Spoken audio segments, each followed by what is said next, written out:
They said I was too intense for leadership and handed the promotion I earned to the golden boy I trained. Now their client pipeline is vanishing, one contract at a time. They still don't know who's behind it, but they will. When the last major account walks out their door and into mine. When their quarterly projections crumble. When the board demands answers, that's when they'll understand.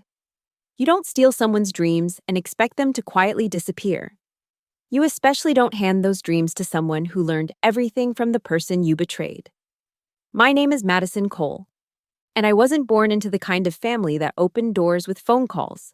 Growing up in a row house in Pittsburgh, I learned early that if you wanted something, you worked for it. No shortcuts, no favors, just pure grit. I landed at Halston & Gray Communications 9 years ago as an entry-level account associate. The Seattle office was all glass and exposed brick, trying hard to look like a tech startup when it was really just another mid-sized PR firm struggling to stay relevant. My desk was a glorified closet next to the supply room, but I didn't care. I had a foot in the door. While my colleagues spent their evenings at happy hours networking over craft cocktails, I stayed late dissecting campaign metrics and calling clients in different time zones. I became known as the account resurrector, the one they'd assign dead or dying accounts to when all hope was lost. The Johnson industrial file, everyone said they were gone after a botched product launch. I spent 3 months rebuilding trust, one phone call at a time. They ended up tripling their retainer. My approach wasn't revolutionary. I simply did what I promised, when I promised it. I remembered clients' kids' names, their coffee orders, their communication preferences. When AutoGrid's CMO mentioned offhand that she hated morning meetings, I restructured our entire call schedule. When Brennan Tech's founder said he preferred written summaries over presentations, I adapted, small things, but they mattered. The promotions came steadily. Account coordinator at year 2, account manager at year 4, senior account manager at year 6. Each step meant more responsibility, longer hours, deeper sacrifices. I watched my college roommate's wedding through FaceTime from a conference room in Denver. Spent Christmas 2019 managing a client crisis from my childhood bedroom while my family opened presents downstairs. My relationship with David, sweet, patient David, crumbled under the weight of canceled dinners and postponed vacations. "You love that job more than anything else," he'd said during our last fight. He wasn't wrong. By year 8, I'd built something undeniable. My client retention rate sat at 94%. Revenue from my accounts grew an average of 35% year over year. I didn't just manage relationships, I transformed them into partnerships. My clients didn't just trust me, they insisted on me. Senior account director felt like vindication for every missed birthday party, every weekend spent in the office, every time someone said I was too intense or too focused on the details. I wore those criticisms like armor. Being intense meant I cared. Being detail-oriented meant I delivered. I thought the next step was inevitable. I'd proven myself at every level, exceeded every metric, outlasted every colleague who'd started with me. In my mind, I was already planning what I'd do as director of client experience, a role I'd practically designed myself through years of seeing what our clients actually needed. I should have known better. In corporate America, merit is just one currency, and it's rarely the most valuable one. Connor Beck arrived on a Tuesday morning in March, all gleaming smile and firm handshake. 29 years old, Stanford MBA. The kind of effortless confidence that came from never having to prove you belonged anywhere. His hiring announcement email used words like innovative thinker and fresh perspective. I remember rolling my eyes at my screen. "Madison, could you swing by my office?" Mark Allister, our VP of Client Services, barely looked up from his phone when I entered. "I want you to take Connor under your wing, show him the ropes, introduce him to key accounts. Mentor him." "Of course," I said, though something twisted in my stomach. "Any particular reason you chose me?" Mark finally glanced up, his politician's smile clicking into place. "You're our best when it comes to client relationships. Besides, this is good for you, shows leadership potential. The kind of thing we look for when considering future opportunities. Future opportunities. The words hung in the air like a promise. Connor was eager. I'll give him that. He showed up to our first meeting with a fresh notebook and actual enthusiasm. "I've heard incredible things about your work," he said, leaning forward. "That autogrid turnaround? We studied a case just like that at Stanford. Was that you?" Pride is a dangerous thing. "That was me," I admitted, and watched his eyes light up with what seemed like genuine admiration. Over the next months, I shared everything. My client matrices spreadsheet that tracked every interaction, the color-coded system I used for account health, my templates for crisis communication, quarterly reviews, relationship building. During late nights when we'd ordered Thai food and spread documents across the conference table, I'd explain the psychology behind each approach. "See, Richardson at Cascade Medical hates jargon," I'd say, highlighting sections of proposals. "So we strip out every buzzword and speak plain English. But Sarah at Nexus Solutions, she needs to feel like she's getting cutting-edge strategy, so we layer in the industry terminology." Connor took notes constantly, asked intelligent questions. He had this way of making you feel like the smartest person in the room when you were teaching him something. "You should be writing business books," he'd say after I'd explained something particularly complex. "This is genius-level stuff." We fell into a rhythm. Tuesday strategy sessions, Thursday account reviews. He'd shadow my client calls, watching how I navigated difficult conversations. After particularly challenging meetings, we'd debrief over coffee, dissecting what worked and what didn't.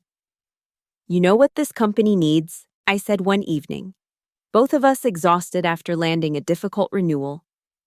"A director of client experience, someone who bridges the gap between what clients need and what we deliver. Not just account management, but genuine partnership architecture." Connor stopped typing. "That's brilliant. Is that a role they're considering?" "Not yet," I admitted, pulling up a document I'd been working on for months. "But I've been developing a proposal. Look." I walked him through my vision, how we could restructure client engagement, implement predictive satisfaction metrics, create a mentorship program for junior staff. My 3-year strategic plan filled 20 pages. "Madison, this is..." He seemed genuinely awed. "This could transform everything. You have to present this to leadership." "I'm waiting for the right moment," I said, though in truth, I'd been perfecting it obsessively. Mark mentioned future opportunities. "I think he knows something's coming." Connor asked to review the proposal again the next week, then once more the week after. "I want to understand your thinking," he explained. "The way you see these patterns, it's like you're playing chess while everyone else is playing checkers." I was flying high that quarter. My accounts weren't just stable, they were thriving. Cascade Medical increased their retainer by 40%. Nexus Solutions referred 2 new clients. Even the traditionally difficult Brennan Tech sang my praises in their vendor review. The numbers spoke for themselves. I generated more revenue than any other senior account director in the company's Pacific Northwest history. "Drinks tomorrow night," Connor suggested after our Thursday session. "My treat. You've taught me more in 6 months than I learned in 2 years of business school." "Rain check," I said, gathering my files. "I've got a client dinner." "You work too hard," he said. But his tone was admiring. "When you get that director role, promise you'll delegate a little?" "When? Not if." I smiled. "I'll think about it." Walking to my car that night, Seattle's ever-present drizzle misting my face, I felt invincible. I'd built something undeniable, had the metrics to prove it, and now had even helped train the next generation. The promotion felt inevitable, earned, deserved. I should have noticed the way Connor's questions had grown more specific. Should have wondered why he needed to photograph my proposal for his notes. Should have paid attention when he started having lunch with Mark, their heads bent together in the executive dining room. But I was too busy building my future to notice someone else was stealing the blueprints. The email came on a Monday morning. Leadership opportunity, Director of Client Experience. My heart hammered as I read the job description. It was my proposal, almost word for word. The role I'd designed, dreamed about, earned through 9 years of excellence. They'd even used my phrase, partnership architecture. I spent the next week perfecting my application. 20 pages of strategic vision, backed by hard data. Client testimonials I'd collected over the years. Revenue charts showing my consistent outperformance. A relationship pipeline that would carry the company through the next 5 years. I bound it professionally. Practiced my presentation until every word was precise. The interview was scheduled for Friday at 2 p.m. I arrived early, wearing my best suit, carrying my materials in a leather portfolio. Mark's assistant barely looked up. "He's running late. Have a seat." 15 minutes passed. 20. Finally. She waved me in. Mark was on his phone, gestured for me to sit. I waited, my carefully prepared opening statement dissolving in the silence. When he finally hung up, he glanced at his watch. "Madison." "Right. The director position. Tell me why you want it. Not walk me through your vision or show me your proposal. Just a casual question like we were discussing lunch options." "I've prepared a comprehensive presentation." I started, reaching for my portfolio. "I'm sure it's thorough." He didn't even look at it. "But I'm more interested in your thoughts on leadership. How would you handle having former peers as direct reports?" The question felt like a trap. "I believe respect is earned through competence and consistency, both of which I've demonstrated." Of course. He checked his phone again. "Look, Madison, you're fantastic at what you do. Best account director we have. But leadership, it's not just about metrics. It's about vision, presence, the ability to inspire. My client retention rates are exceptional. No one's questioning your execution." He stood, the universal signal that our time was up. "We'll be in touch." The interview had lasted 12 minutes. 12 minutes to evaluate 9 years of excellence. I spent the weekend in a haze of anxiety and rage. Emily from finance texted, "How'd it go?" I couldn't bring myself to respond. Wednesday morning, the all-staff email arrived. I saw Connor's name before I processed the words. "We are thrilled to announce Connor Beck as our new Director of Client Experience. Connor brings fresh perspectives and innovative approaches to client partnership architecture. His strategic vision for predictive satisfaction metrics and mentorship programs will transform how we serve our clients. Please join us in the main conference room at 10 a.m. to celebrate this exciting appointment. Partnership architecture, predictive satisfaction metrics, mentorship programs, my words, my ideas, my vision." I sat frozen at my desk, unable to breathe. Around me, colleagues murmured congratulations, forwarded the announcement. Someone started a Slack thread with clapping emojis. At 10 a.m., I forced myself to the conference room. Connor stood at the front, my future wrapped around him like a stolen coat. Mark clapped him on the shoulder, beaming with the pride of a man who'd just made an excellent investment. "Thank you all for being here," Connor began, his Stanford confidence shining. "I'm honored to step into this role. As I've learned from many of you, especially Madison, client relationships are the lifeblood of our organization." A few heads turned my way. I kept my expression neutral, professional. "Dead. My vision is simple," he continued, and then proceeded to recite my proposal nearly verbatim. 3-year strategic plan, predictive metrics, partnership architecture. He'd memorized it perfectly, delivered it with the kind of masculine authority that made it sound freshly minted. The room erupted in applause. I clapped too, my hands moving mechanically. Afterwards, Mark found me by the coffee station. "Madison, I hope you understand. Connor just has that executive presence we need. But don't worry, you'll be reporting directly to him. He'll need your expertise."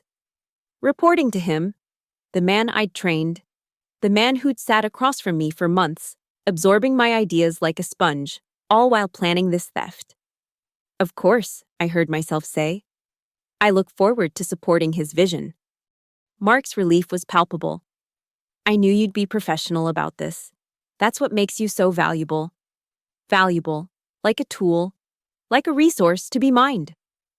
That afternoon, I found the LinkedIn post, Connor and Mark at Pebble Beach 2 months ago. Another from a strategic leadership retreat at Mark's cabin. The comments were revealing. Great weekend planning the future.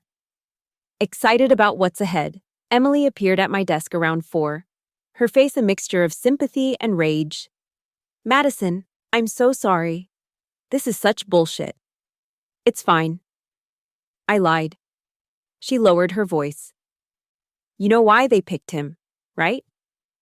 Mark told Brad in accounting, said you were too intense for leadership. That clients love you, but you might intimidate the team. Too intense, too focused, too much of everything that had made me successful. But Connor, she continued, he's moldable. That's the word Mark used, moldable.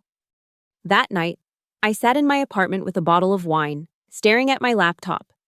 9 years of excellence reduced to a single word, intense. 9 years of sacrifices dismissed because I didn't golf with the VP or have the right chromosome combination for executive presence. My phone buzzed. Connor. Madison, hoping we can meet tomorrow to discuss transition plans. Your expertise will be invaluable in making this successful. Invaluable. There was that word again. I typed and deleted a dozen responses before settling on. Of course, happy to help. But as I hit send, something crystallized in my mind. They wanted my expertise without me. My ideas filtered through someone more palatable. My brilliance repackaged in a masculine wrapper. Fine. Let's see how well that works when the source walks away. The reorganization started immediately. Connor sent out a cheerful email about optimizing our client alignment for maximum strategic impact. Behind the corporate speak was a simple truth. He was taking my accounts. Madison, could you join me in conference room B? Connor's voice through Slack held a new authority. I found him surrounded by my client files, my carefully maintained relationship map spread across the table like conquered territory. I'm thinking we need to centralize our approach, he said, not looking up. Your accounts have such strong relationships, but they're too dependent on individual connections. We need institutional bonds. Institutional bonds. As if 9 years of trust could be transferred like a software license. These clients work with us because of personal relationships, I said carefully. Richardson at Cascade Medical specifically. I know. Hates jargon. He smiled, pleased with himself for remembering. That's why I'll need you to introduce me as the strategic lead. Keep the relationship warm while we transition. Transition. Like I was being phased out of my own life's work. The first reassignment was Nexus Solutions. Just strategically, it makes sense for director-level oversight, Connor explained. Then, Cascade Medical. Their expansion needs executive guidance. Then, AutoGrid, Brennan Tech. Even smaller accounts I'd nurtured from nothing. I maintained my composure during business hours, but at night I'd lie awake replaying conversations. Sarah from Nexus called me directly. Madison, what's happening? This Connor guy scheduled a meeting, but I thought you were our point person. Organizational changes, I said smoothly. But I'm still here if you need anything. I need you, she said flatly. Not some suit who doesn't know our history. These calls became frequent. Richardson was more direct. If you're not on our account, we're going to have problems. I don't have time to train another agency contact. I documented every conversation. Forwarded Connor the concerns professionally. His responses were always the same. Thanks for flagging. I'll handle it from here. Handle it. He started scheduling meetings without me, using my strategies but missing crucial nuances. He'd reference my templates but butcher the execution. In team meetings, he'd present innovations that were simply my processes rebranded with his personal touch. Going forward, he announced one Tuesday. We're implementing Connor's Client Connection Protocol, a centralized narrative approach to partnership building. I watched my colleagues nod appreciatively at my own philosophy, wrapped in his branding. Emily caught my eye. her expression murderous on my behalf. The breaking point came during the Cascade Medical Quarterly Review. Connor had excluded me from the preparation, insisting he needed to establish independent relationships. I watched from my desk as he walked to the conference room with my files, my research, my years of relationship capital reduced to bullet points. 2 hours later, Richardson called me directly. "What the hell was that?" His voice was controlled fury. "Your boy just spent 40 minutes talking about synergistic healthcare communications and leveraging narrative dynamics. I specifically work with you people because you don't pull this corporate bullshit. I understand your frustration. Do you? Because I just told him we're reviewing our options. 9 years. Madison. 9 years we've worked together. And this is what I get?" My hands shook as I typed the incident report to Connor. Professional as always. His response came quickly. "Thanks for the heads up. I'll schedule a follow-up to smooth things over. Sometimes clients need time to adjust to new approaches." New approaches. My approach. Poisoned by his inability to execute it. That night, I met Cam at our usual wine bar.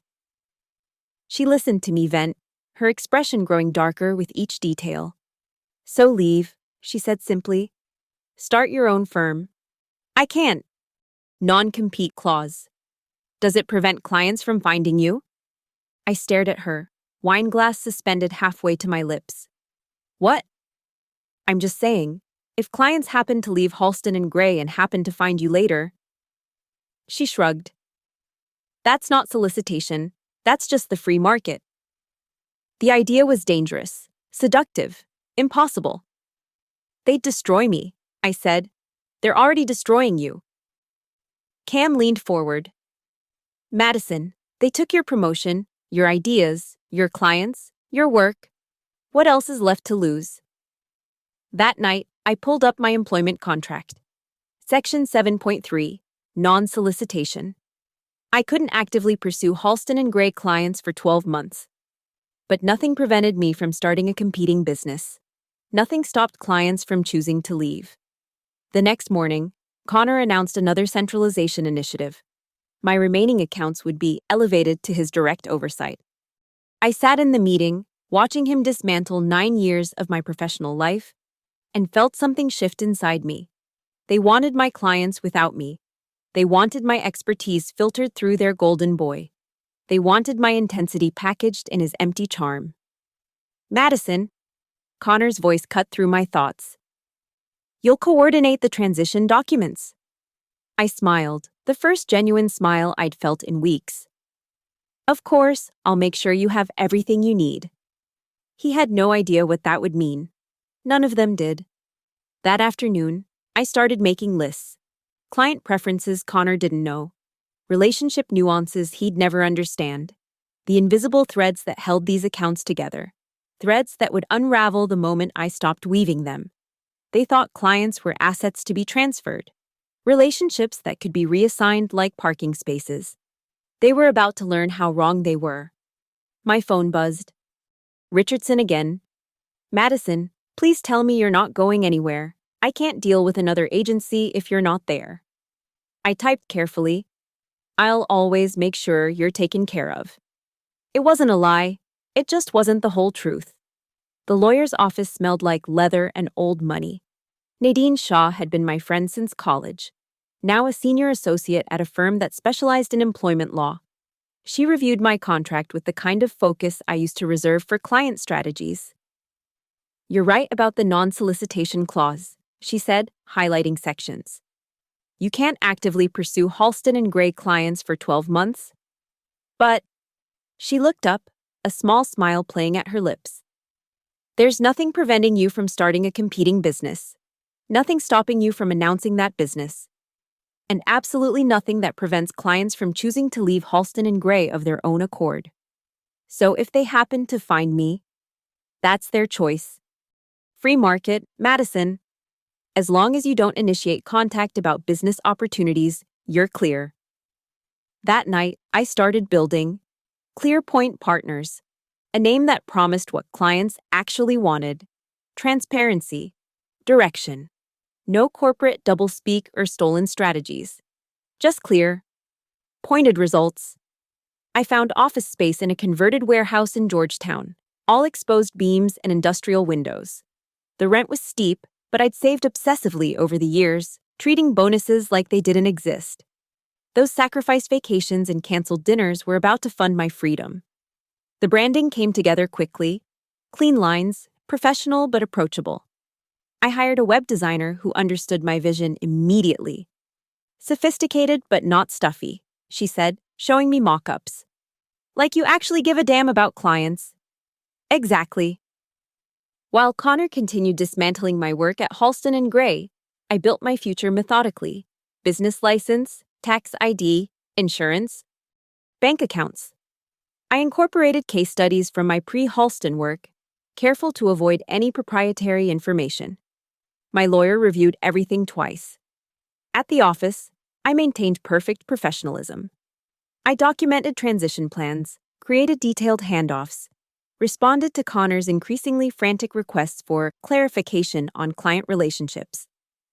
Madison, Richardson seems upset about the new reporting structure. Can you provide background on his communication preferences? I typed measured responses. Richardson prefers direct communication. He values consistency and historical context in his agency relationships. Let Connor figure out what that actually meant in practice. The passive aggression was petty, but it sustained me through long days of pretending everything was fine. Emily knew something was up. She'd catch me smiling at inappropriate moments, like when Connor botched another client meeting. "You're planning something," she said one day at lunch. "I'm planning lots of things. Very busy supporting our new director's vision," she laughed. "Whatever it is, I hope it's devastating." 6 weeks before my planned resignation, I started the final phase. Personal calls to clients. Not about business, just checking in. "How's your daughter's soccer season? Did you ever take that trip to Barcelona?" Reminding them that I saw them as humans, not revenue streams. The responses were telling. "Madison, please tell me you're not leaving. Whatever they're paying you, it's not enough. I swear, if you abandon us to that empty suit..." I kept my responses carefully neutral. "I'll always make sure you're taken care of. Your success matters to me. Sometimes change brings new opportunities." My website went live on a Friday night. Simple, elegant, impossible to misunderstand. ClearPoint Partners. Where client relationships actually matter. No mention of Halston and Gray, no client names, just a clear statement of what I offered. Monday morning, I submitted my resignation. 2 weeks' notice, professional and brief. Mark called me within minutes. "Madison, let's talk about this. If it's about compensation, it's not about money." The Connor situation. "Look, I understand there might be some adjustment challenges, but you're valuable to this organization." There was that word again. Valuable. Like a printer or a coffee machine. "I appreciate that, Mark. But it's time for me to explore new opportunities." "What opportunities? Where are you going?" "I'm starting my own consultancy." Silence. Then, "Madison, I hope you remember your contractual obligations." Every word, I assured him. I would never violate our agreement. Connor's reaction was more panicked. He appeared at my desk within an hour, sweat beading on his forehead despite the air conditioning. "Madison, we need to talk. Your resignation. This is sudden. We're in the middle of crucial client transitions." I looked up from my computer, where I was documenting my final handoff notes with excruciating detail. "I've provided comprehensive transition documents. Everything you need is there." But the relationships. Richardson barely returns my calls. Sarah at Nexus scheduled a meeting, then canceled last minute. I need more than documents. "You have everything I had when I started," I said evenly. "The rest comes with time and genuine investment in their success." His face flushed. "This is about the promotion. This is about recognizing my value beyond being someone else's stepping stone." 2 weeks crawled by. I trained my replacement, a nervous junior account manager who took notes like her life depended on it. I fielded increasingly desperate requests from Connor for relationship insights and connection strategies. My final day, I cleared my desk methodically, 9 years reduced to a small box of personal items. Emily hugged me tight. "Give them hell," she whispered. Walking out of Halston and Gray for the last time, I felt weightless. My phone already had 3 LinkedIn notifications, colleagues and contacts reacting to my announcement post about ClearPoint Partners. The chess pieces were in place. Now came the waiting game. The LinkedIn post went live at 8 a.m. Monday morning. After 9 incredible years, I'm excited to announce the launch of ClearPoint Partners, a boutique consultancy dedicated to authentic client partnerships. No buzzwords, no empty promises, just real results built on genuine relationships. Sometimes the best journeys begin when you stop following someone else's map. By 8:47 a.m., my phone was vibrating nonstop. Sarah from Nexus Solutions was first. "Madison, I just saw your announcement. We need to talk. When can we meet?" Then Richardson. "Finally, send me your rates." Then 3 other former clients, 2 industry colleagues, and a reporter from the Seattle Business Journal interested in profiling women-led startups. I responded carefully, keeping everything above board. "I'd love to catch up over coffee. Thanks for reaching out. Let's connect soon." Nothing that could be construed as solicitation. Tuesday morning, Sarah called from her personal cell. "Off the record, Halston and Gray is a disaster without you. Connor just sent us a proposal that completely misses our Q3 objectives. It's like he didn't even read our briefing documents." "I'm sorry to hear that," I said, genuine sympathy in my voice. "Don't be sorry. Just tell me, can ClearPoint handle enterprise accounts?" "We're equipped for clients who value authentic partnerships." "Perfect. I'm calling our legal department now." The first contract came through that Friday. Nexus Solutions, citing strategic realignment with vendors who demonstrate comprehensive understanding of our business objectives. Connor called me 3 times that day. I let them all go to voicemail. Week 2 brought 4 more clients. Smaller accounts Connor had deemed non-essential in his centralization plan. They'd been ignored for weeks. Their emails unanswered while he focused on marquee names. They practically sprinted to ClearPoint. Mark's email arrived Tuesday of week 3. "Madison, it has come to our attention that several clients have terminated their contracts shortly after your departure. We trust you're honoring your non-solicitation agreement. Any violation will result in immediate legal action." I forwarded it to Nadine, who laughed out loud on the phone. "Let him posture. You've done nothing wrong. Save all your correspondence. We want to show you never initiated contact." By the end of the first month, ClearPoint had 11 clients generating more revenue than I'd made in salary at Halston and Gray. My little Georgetown office hummed with energy. I hired a virtual assistant, then a junior strategist who'd also fled a toxic agency environment.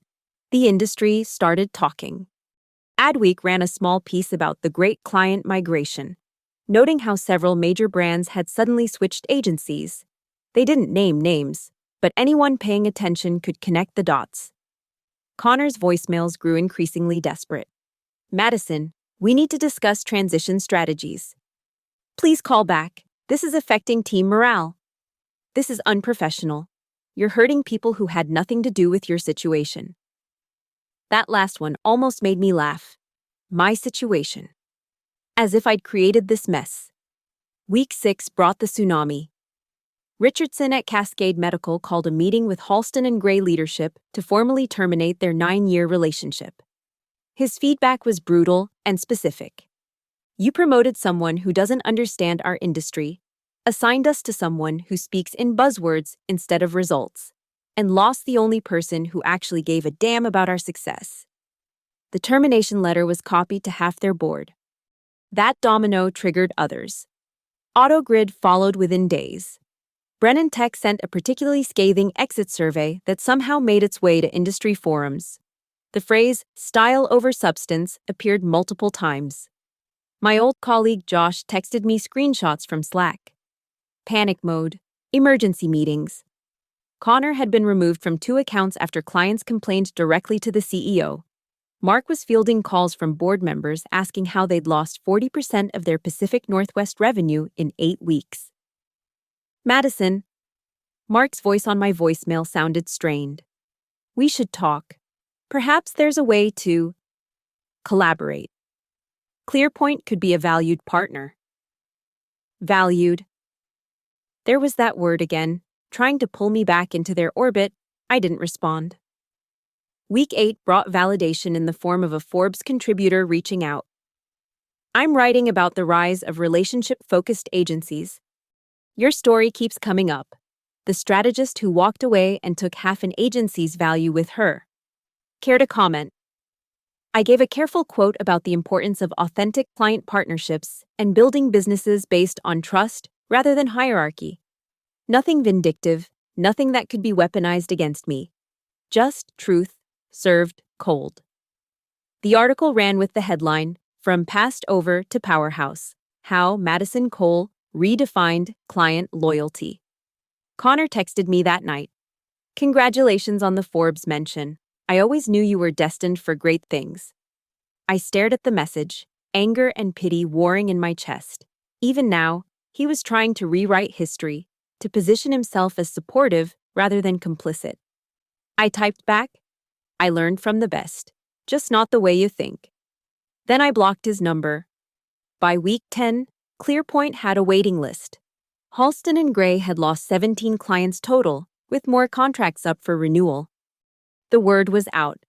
If you wanted real partnership, not empty promises, you went to Madison Cole. The best part, I hadn't stolen anything. I'd simply stopped holding their house of cards together. Gravity did the rest. The emergency board meeting at Halston & Gray happened on a Thursday. Josh kept me updated with screenshots and whispered phone calls from the bathroom. The agenda had one item: critical revenue loss, Pacific Northwest Division. They're saying it's a 40% drop in regional revenue, Josh texted. Mark's presenting now, blaming market conditions and client volatility. 20 minutes later. Holy shit, board member just asked why all the departing clients went to the same new agency. Mark sweating through his suit. Then, Connor just got thrown under the bus. Mark saying the new director lacked relationship depth. Like he didn't handpick him? The final text came an hour later. Mark's been demoted to regional manager. Connor just resigned to pursue other opportunities. They're bringing in crisis management consultants. I sat in my Georgetown office, watching the sun set over the Seattle skyline, feeling empty. Not satisfied, not vindicated, just empty. The revenge I'd orchestrated so carefully tasted like ash in my mouth. Then Cascade Medical signed their contract with ClearPoint, our biggest deal yet. Richardson had negotiated hard but fair, and included a clause I'd never seen before. Strategic personnel changes must be approved by client. I'm not losing you again, he said simply. 2 months later, the industry gala arrived, the Northwest Communications Excellence Awards. I'd debated skipping it, but my team insisted. You built something from nothing, my assistant Emma said. That deserves celebration. I wore my best black dress, the one I'd bought for the promotion announcement that never came. The room glittered with familiar faces, some who nodded warmly, others who avoided eye contact. The Halston & Gray table sat half empty, their usual commanding presence diminished. During cocktail hour, a woman approached me, elegant, silver-haired, with the kind of presence that commanded boardrooms. Madison Cole, I'm Patricia Winters, interim CEO at Halston & Gray. My stomach tightened. Ms. Winters. Please, call me Patricia. She smiled, but her eyes were calculating. I've been reviewing what happened in our Pacific Northwest Division. Quite a story. I'm sure there are many versions of it. Indeed, but numbers don't lie. She sipped her champagne thoughtfully. You built something remarkable at our firm. Then we failed to recognize it, promoted someone else with your ideas, and lost 40% of our revenue when you left. I said nothing, waiting. I fired Mark Allister last week, she continued conversationally. Connor Beck won't be getting a reference.